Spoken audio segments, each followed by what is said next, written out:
Rabbim bizlere razı olacağı sağlam bir bilinçle ömrümüzün sonuna dek namaz kılmayı, namazı hayatımızın merkezine koymayı nasip etsin. Dağılmış, ezilmiş, paramparça olmuş bu ümmet namazla dirilsin. Evlatlarımız, gençlerimiz inşallah namazla ihya ve inşa olsun. Bu dua ve temennilerle ben tekrardan programda emeği geçen herkese teşekkür ediyor ve çalıştayımızın sonuç bildirgesini takdim ediyorum inşallah. Bismillahirrahmanirrahim. Bir kulluk ilanı olan namazın ve namaz şuurunun yaygınlaşması, toplumsal manevi boşluğun bütün ibadetlerin özü olan namazla giderilmesi adına Kur'an Nesli platformu öncülüğünde düzenlenen Hayat Namazla Güzeldir çalıştayı tamamlanmıştır. Çalıştayda namazsızlık sorununa yönelik çözümlerin üretildiği toplantıların önemi ifade edilmiş ve bu sorunun önüne geçebilmek adına aşağıdaki hususların sonuç bildirgesinde yer alması uygun bulunmuştur. 1. Bütün peygamberlerin hayatında namaz vardır ve namaz, peygamberlerin hayatları boyunca verdikleri tevhid mücadelesinin sembolü ve eyleme dönüşmüş halidir.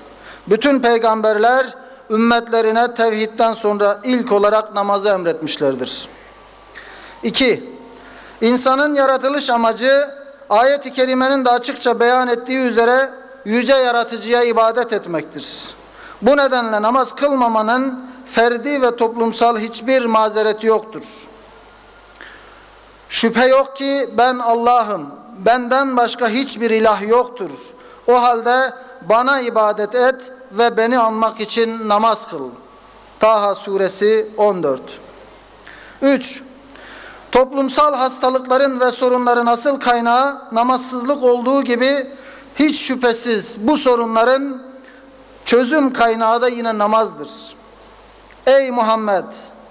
Kitaptan sana vahyolunanı oku. Namazı da dosdoğru kıl. Çünkü namaz insanı hayasızlıktan ve kötülükten alıkoyar. Allah'ı anmak olan namaz elbette en büyük ibadettir. Allah yaptıklarınızı biliyor. Ankebut 45. 4. Namazın Allah'ın yardımına vesile olduğu, namazsızlığın ise birçok bela ve musibete düçar olmanın sebebi olduğu gerçeğinden hareketle İslam ümmeti olarak içinde bulunduğumuz hazin halin en önemli sebebi başta namaz olmak üzere terk ettiğimiz ibadetlerimizdir. Onlardan sonra namazı zayi eden, şehvet ve dünyevi tutkularının peşine düşen bir nesil geldi. Onlar bu tutumlarından ötürü büyük bir azaba çarptırılacaklardır. Meryem 59. 5. Camiler, ümmet bilincinin tesisi hususunda en önemli kurumlardır. Her cami, Kabe'nin bir şubesidir ve Kabe gibi farklı renkleri bir araya getiren birleştirici bir unsur olarak toplumsal hayatın merkezinde yer almalıdır. Namazı ve camiyi öncelemeden hiçbir şekilde toplumsal uyanışın beklenemeyeceği bilinmelidir. 6. Namazla ilgili Diyanet İşleri Başkanlığı ve Milli Eğitim Bakanlığı başta olmak üzere ilgili kurum ve kuruluşlar büyük bir sorumluluk altındadırlar. Bu konu üzerinde hassasiyetle durulmalı, okullarda ve camilerde namazla ilgili teorik ve pratik programlar yapılmalıdır. 7. İlk öğretimden itibaren namaz ibadeti mutlak surette müfredata alınmalıdır. 8.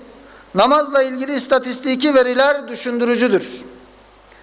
İmam Hatip Ortaokulu ve liselerinin sayısındaki artışa rağmen gençlerde namaz kılma oranının düşmesi endişe vericidir. Tüm okullarda ve de özellikle İmam Hatip okullarında değerler eğitimi kapsamında namaz bilinci oluşturulmaya gayret edilmelidir. 9. Resmi kurum ve kuruluşlarda ibadethane olarak ayrılan alanlar bodrum katlar gibi izbe, kör yerlerden çıkarılmalı, fiziki şartlar itibariyle hak ettiği statüye kavuşturulmalı ve görünür alanlarda olmalıdır. 10. Medeniyetimizde ibadethaneler en kıymetli mekanlardır. Bu nedenle mescit ve camilerin toplumu bir araya getiren kaynaşma mekanları olması için gereken kolaylık sağlanmalı ve imkanlar oluşturulmalıdır. 11. Cami ve mescitler sadece hayırseverler eliyle değil, bizzat devlet tarafından da imar ve inşa edilmeli ve camiler hayatın merkezi haline getirilmelidir. 12. Namaz konusu hepimizin öncelikli ortak paydası olmalı. Namaz ana gündemimizi teşkil etmelidir. Namaz ibadetinin sevdirilmesi hususunda tüm Müslümanların sorumlu olduğu ve bunu öncelemeleri gerektiği kesinlikle unutulmamalıdır. Bu hususta yapılması gereken faaliyet ve etkinlikler için herkes bütün imkanlarını seferber etmeli ve katkı sunmalıdır. 13. Namazın hayatın vazgeçilmez bir parçası haline gelmesini sağlamak için bu alanda faaliyet yürüten STK'ların birbirleriyle temas halinde olması ve mümkün mertebe namaz elçileri adı altında ortak çalışmalar yürütmesi, destek veya teşvik niteliğinde adımların atılması sağlanmalıdır. 14. Özellikle yaz dönemlerinde ve Ramazan aylarında ağırlıklı olmak üzere çocukları namaza ve camiye teşvik edici programların arttırılması ve uygulanması için çalışılmalı. Yapılacak çalışmaların içeriklerinin çocukların ruhuna uygun olmasına dikkat edilmeli ve aynı hassasiyetle yılın tümüne teşmil edilmelidir. 15.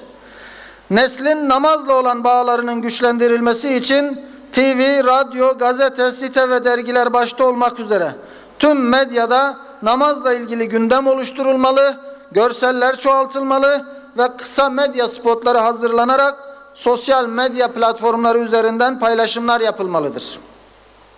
Bütün bunlar yapılırken duyarlı basın ve yayın kuruluşlarından da destek alınmalı ve onlar da işin içine katılmaya çalışılmalıdır. 16. Namaz eğitiminin küçük yaşlarda başlaması gerektiği, ilerleyen yaşlarda bu alışkanlığı kazandırmanın çok zor olduğu hususu bilinmeli ve veliler bu konuda bilinçlendirilmelidirler. 17. Namazın önemi ve geçmişten günümüze İslam düşmanlarının namaza olan karşıtlığı bilinmeli ve buna göre hareket edilmelidir.